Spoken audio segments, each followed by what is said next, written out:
একটা মেয়ের সাথে কি হচ্ছে আপনি এটা বোঝার চেষ্টা করতেছেন না।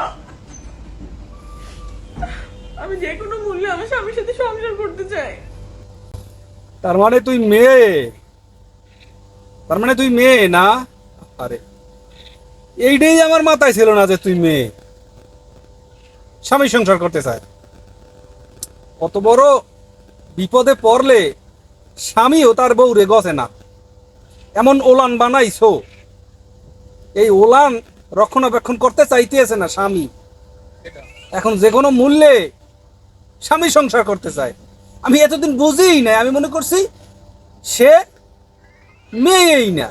সে যদি মেয়ে হইবে তাহলে এত বড় হয় কেমনে? আমি তো মনে করছি অন্য গ্রহের প্রাণী হবে হয়তো সে, কারণ মাথাটা এতটু, ওলান এত বড়।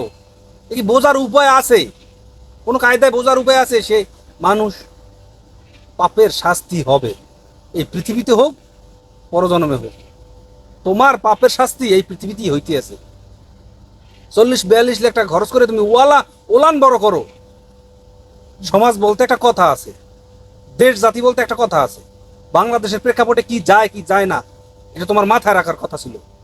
সেটা মাথায় না রেখে তুমি ওলান বড় করছো, এখন তোমার স্বামীও তোমার গছে না।